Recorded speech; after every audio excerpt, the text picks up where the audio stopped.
एक चट्टान पर से अपना कोट जैसे ही उठाना चाहा कि उन्हें एक काले नाग ने टस लिया।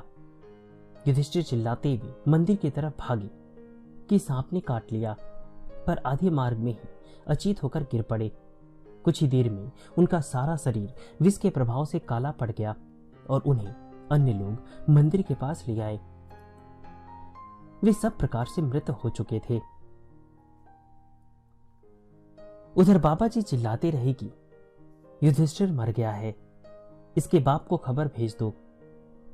कुछ देर बाद उन्होंने ब्रह्मचारी बाबा को डांट लगाई कि देखते क्या हो, इसे खूब तेज चाय पिलाओ। ऐसा ही करने का प्रयास किया गया, पर मृत को कैसे पिलाई जाती चाय। तब बाबा जी स्वयं आए, युधिष्ठिर को डांट कर कहा, उठ चाय पी, और अपने ही हाथों से उसे उठाकर बैठाकर चाय पिला दी। उसके बाद उसको आज्ञा दी कि उठो, गाड़ी पर बैठो, हमें रानी खेत ले जाओ। सभी आश्चर्यचकित हो यह तमाशा देखते रहे। बाबा जी स्वयं उसके बगल में बैठ गए और युधिष्ठिर गाड़ी चलाने लगे। भवाली पार हो गई। उधर बाबा जी और तेज कहते रहे तथा जब भी युधिष्ठिर विष के नशे में झूमने सोने की कोशिश करता, महाराज जी उनको अपने पांवों की ठोकर से सचेत कर देते, कहते हुए कि सोता क्यों है, कैंची भी निकल गई। गर्म पानी, खैरना आदि पार हो गए। इसी प्रकार और फिर पुल पार रानीखेत रोड पर गाड़ी दौड़ चली। रानीखेत पहुंचकर हुक्म दिया कि वापस चलो। लौटते कुछ देर कैंची में रुके, उतरकर अन्यत्र चले गए। तब तक युधिष्ठिर यथेष्ट रूप से सचेत हो चुके थे। उन्हें भूख भी लगाई। तभी देखा कि गाड़ी की पिछली सीट पर ढेर सारे सेब रखे हैं। भरपेट सेब खाए और फिर बाबा जी के आने पर पूर्ण चेतना में भूमि आधार लौट आए। विष का पूरा इलाज हो गया। एक सर्पदंश से मृत प्राय व्यक्ति द्वारा पहाड़ी सड़कों के उतार चढ़ाव एवं मोड़ों में गाड़ी चलाए जाने की कल्पना पाठक स्वयं कर सकते हैं। ब्रह्मचारी बाबा के अनुसार इस घटना के बाद महाराज जी 3 दिन अधिकतर कुटी में बंद रहे। उनका सारा शरीर काला बना रहा तीनों दिन।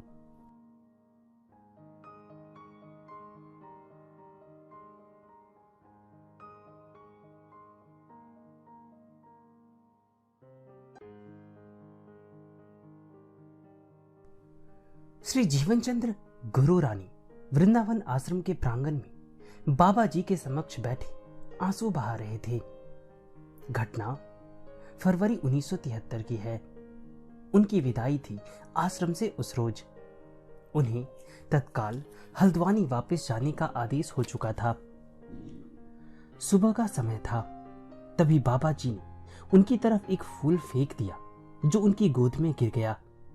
उन्होंने उसे उठा, माथे पर लगा, अपनी जेब में संभाल लिया। रात्रि को ये हल्द्वानी का टिकट कटाकर गाड़ी में बैठ ली अपने साथी टंडन जी के साथ।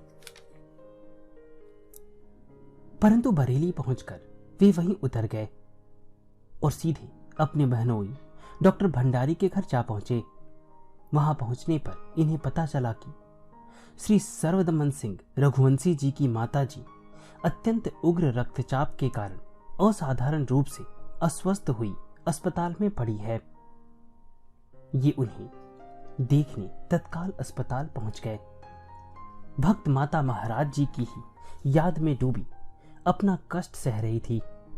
तभी पुनः जीवन जी ने अपनी जेब से वह फूल निकालकर माता जी को देते हुए कहा, महाराज जी ने आपके लिए यह फूल भेजा है। सुनकर वे तो विभोर हो आंसू बहाने लगी तथा उस फूल को लेकर उन्होंने बड़ी श्रद्धा आस्था से अपने माथे पर लगा लिया। कहना ना होगा, यही फूल उनका सही उपचार बन गया और वे स्वस्थ हो गई। त्रिकालदर्शी बाबा जी ने रघुवंशी जी की माता जी की अस्वस्थता देखी, उनके द्वारा अपना स्मरण देखा और वृंदावन में बैठे बैठे जीवन जी को माध्यम बना पूरा इलाज कर दिया।